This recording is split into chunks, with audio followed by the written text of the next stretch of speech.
There's an evocation in this of the idea of fables, the idea of a certain type of narrative that has a magic to it. Howard, come on in, have a seat. Everybody in the movie needs help. Everybody needs the help of angels. It speaks to something that we're all frightened of, and yet there's an incredible optimism within something that is also our worst fear. Yes, you're right, I was there in her laugh. But I'm also here now in your pain.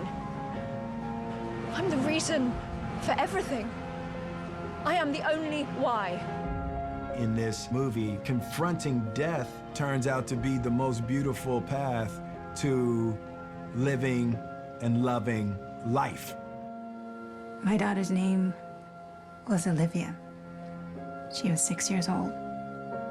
What was your daughter's name, Howard? This is a film that has comedic qualities to it, in spite of all these incredibly heavy things that we're talking about.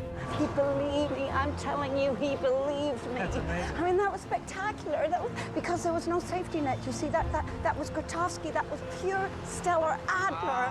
This is a holiday fable, a life-affirming fable. It is really meant to be taken as we took fables as children.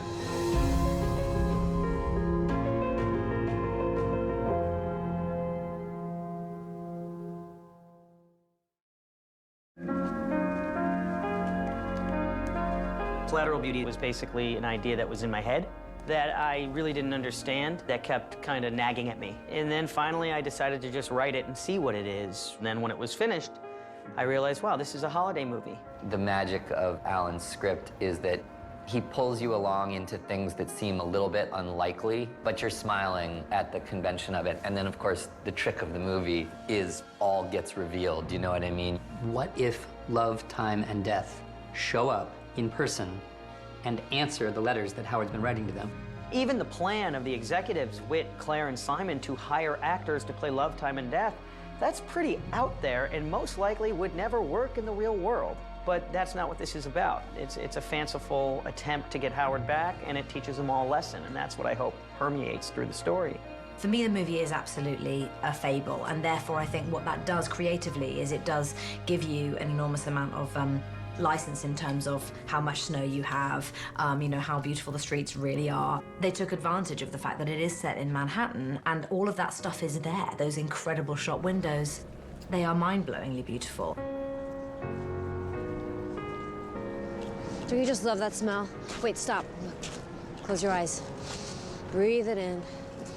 It's Christmas in New York, and when you see Christmas in New York, it's historically synonymous with magic. Really, a touchstone for this, for me, was always It's a Wonderful Life, and It's a Wonderful Life is during the holidays. And I think a lot of fables, if you notice, take place during the holidays. And that's really what we spent a lot of time thinking about and talking about, creating a fable-like world out of New York that equals the fable-like story that Alan Loeb had written for us. We don't get to choose who we love and who loves us back. If he accepts that, then maybe, I don't know, maybe he gets to find his life again.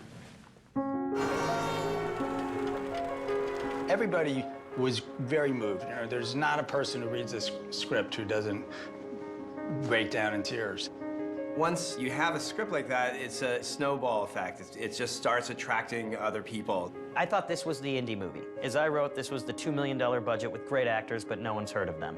Any movie you make, you draw up your dream cast and make a list of who would be the best possible actors you could possibly get for each role, and somehow it seems like for this movie, we got everybody at the top of our list. The idea of collateral beauty just touched us all. We all got it. We wanted to be a part of delivering this, beautiful story to the screen. I don't care about time. This is a prison sentence. I don't want your gift! Because you took hers. Will Smith was the first actor in this configuration of the movie, and once he started on, it attracted Helen, and then all the other actors started becoming attracted to it. I have a very young child. I'd come to the end of a very grueling job. I didn't really want to work when this kind of script came through my door. And I read it, and I actually gave it to my mum, mostly so that she'd say, no, don't do that, don't do that. Like, you don't need to do that. Stay at home, be with the baby, just chill out a bit, don't do that. And she read it, and she phoned me up in tears, and she said, nothing's made me feel like that for a really long time. I was just very struck by how simple the ideas ultimately are, how those emotions of love, time, and death that we all have to go through at some point. I found their use of those themes within this movie incredibly moving and very, very powerful. He lost his child. And now he doesn't care if he loses everything else. We just can't let that happen. We have to bring him back. When I read this, I thought it had a lightness of touch and a sense of humor, while also having working underneath it some very poignant themes. It presented that kind of challenge, and that wasn't something I had actually worked on before. You know, there's a theme in this movie about dominoes falling, and that's what putting this movie together was like. This cast, when I look at the picture of all of us together, I'm like, yo, we should be making a superhero movie. We were very fortunate that, and this doesn't always happen, we were very fortunate that everyone just wanted to help one another out. I was really, really pleasantly surprised, almost amazed at the degree to which that group fell in to a very natural harmony with each other. You know, they're all big movie stars, and we know them in iconic roles. But the fact is, these are all really passionate actors with a real love of their craft, brilliance at their craft, and but also deep, deep affection for the process of making movies. Some of my fondest memories, actually, of working on a movie ever were the scenes that I had with Jacob, who plays Raffi. Time doesn't go from January to December or from noon to midnight. You know, we all just make it that way in our heads. That's absurd. Try telling that to a person who's an hour late to a wedding or was just sentenced to 20 years in jail. Or someone fighting a baby clock. We really don't need to have this conversation ever. I was just thankful that David really saw something in me that I really didn't see in myself, for me to be amongst these heavy hitters, you know? Ed's been doing it for years, Kate's been doing it for years, Helen is a legend, you know, Will, and then Jacob Lattimore, you know? So it's like, what? I loved spending time with him because he wants to watch everyone else and learn from other people and say, you know, how do you think I should do this bit? And how did you think that went? And, you know, it's nice to work with actors who don't have an ego and so want to make it very much a collaboration. Yo! I can't believe you made me come to this neighborhood carrying $20,000 in cash. When we did that scene where she brings the money to me, I kept messing up on the lines. I just kept messing up. And I was just like, yo. And she's like, don't panic, you got it. Just keep going. And I'm just like, well, okay, I got it. And I did it like 2 or 3 takes and finally got it. And she just jumps up and down, Yes, yes, you got it. That was incredible, that was incredible. She gives me this hug and she's just excited about it. It's a lovely position to be in when, you know, there's Jacob. I was his age when I did my first film, and here I am, a wizened old 40-year-old woman, and I can share the things that I have learned and with someone who really wants to hear them. I'm just like, oh my goodness, this is crazy. Like, this is Rose from Titanic. We really were a team, and really blessed as well, I think, to have lovely Helen, who, you know, she's a mensch. So you want us to gaslight your boss? I'm sorry? Gaslight was a play, movie. Oh my God, does nobody watch anything that's longer than 8 seconds anymore? Watching, you know, Helen do her thing because she's so free and she's not afraid to mess up. And a lot of people are. If it was up to me, you'd play every part. I could play all the part. I've done that before, you know. I mean, I'd change costume, obviously, of course, but yeah. Actors are funny, you know that? Fun. Do you think I could do comedy? I've never done a comedy. That's interesting. I've always wanted to play someone called Brigitte. It sounds so, French. It was a lovely idea. Really, you're playing 2 roles. You're playing an actress, but then you're playing an actress who's playing a role. You know, obviously, I know actors, I understand actors. I've lived my whole life with actors. And I've never actually played an actor before. Helen is so graceful at embracing her age. You can really see this older actress playing an older actress and absolutely celebrating, you know, that time in her life and looking as fantastic as she does. And she's sexy. I mean, it's, you know, it's so inspiring to stand alongside someone like that. I've been waiting a long time for my moment, for validation, and this was it.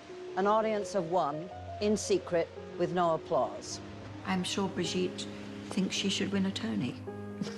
She's just pissed off that there weren't enough people to see it. So why did you decide to come in tonight? Yeah, I've seen you outside. I was gonna come out one night and invite you in, but I guess I didn't want to blow up your spot. Blow up my spot? Yeah, You don't want to mess up my jam? exactly. Working opposite Will Smith is such a magical experience because he's so many different things. You know, he's an incredible actor.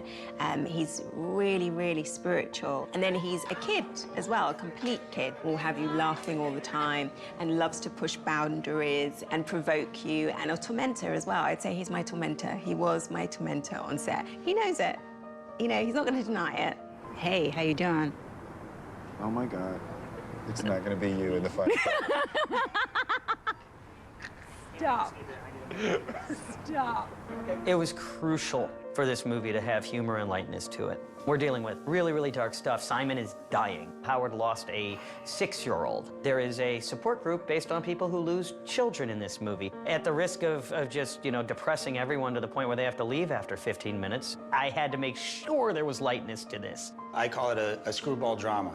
The characters have big egos or they want more lines. Death gives time all of its value. Maybe I should play all the parts. And buried in all of this kind of screwball-y kind of conventions are some very thoughtful, deep themes about love and about being the best person you can be, being kind. So in the creative process, what would happen is no matter how dark or difficult a scene was that we were doing, we were always looking for the levity. I'm so sorry. You gotta be friggin' kidding me. I'm eating. The biggest challenge for me is balancing the poignancy and the comedy.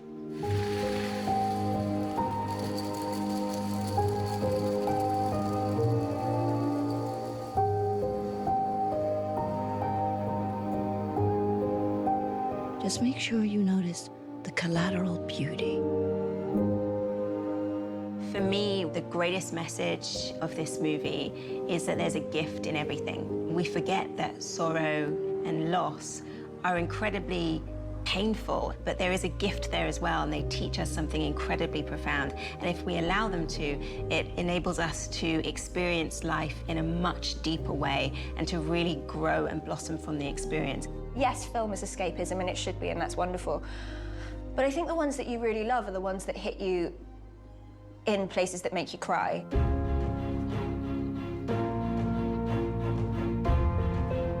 I feel like this is one of those films that you cannot help but talk about it for 2 hours after. What was her name? Olivia. And I'm hoping that people will come out and feel ever slightly more prepared to deal with their difficulties.